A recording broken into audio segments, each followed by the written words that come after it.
I could tell you this guy's me. Or this guy. Heck, I'd even take this guy. The fact is, all these guys, every single one of them, has a purpose. Something that they'll all be destined to achieve in their lifetimes. You know what I mean? Life is too predictable, so instead of choosing what the rest of my life is going to be, I've decided not to decide. And so, regrettably, this is me.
They're gonna get caught.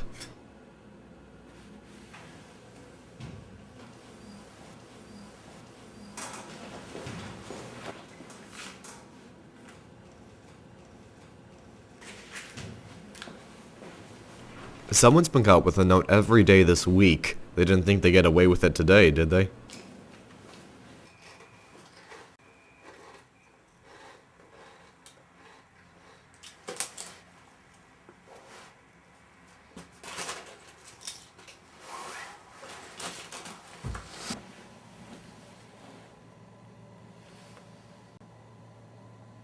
My neighbor since the 2nd grade.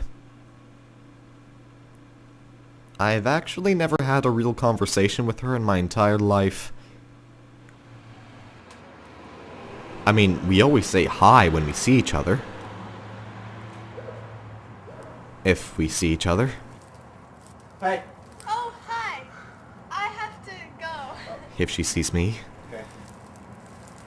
I'm not lonely. I don't need anyone really. It'd just be nice. Let me introduce you to my goldfish, Petey. Here in his bowl, filled up with exactly 8.5 cups of clean, fresh water and 43 marbles, Petey lives a life of constant security and bliss. He can be an individual, responsible for himself and nobody else. In his bowl, he can see every angle of the room he's in, really take in his environment and its flaws. Heck, even in his little world he still manages to inspire people, i.e. me, to adopt his way of life. Which has been my priority for about a year now. My band's playing. Oh, do you see the square?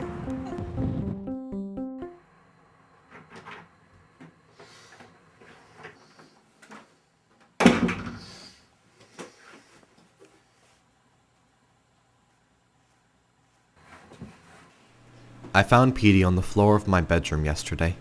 Cause of death? Well, he jumped out of his own bowl, so I had to conclude it was suicide. Petey. My one and only inspiration of how to live. At first it didn't really make sense that Petey could have been unhappy. I mean, I always fed him at the same time every day, maintained his water temperature at 8 degrees just the way he liked it. Then it occurred to me. All that supposed bliss? How could he have been able to appreciate it if he never experienced disarray? What I took to be a life of security for him must have only incurred boredom. Sure, Petey knew his environment like the back of his fin, but he never got to see the rest of the world. I mean, there must be so much out there for something so small. And I always aspired to be as independent as him, to be free from the influence of others, to fully experience solidarity at its best. I never even considered the prospect that he might have been just dying of loneliness.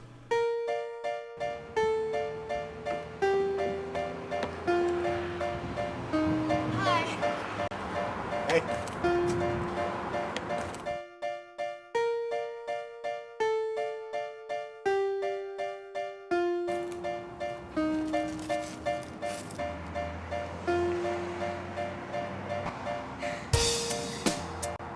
You know, I've been meaning to ask you for the longest time.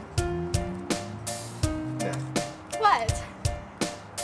What are you doing later?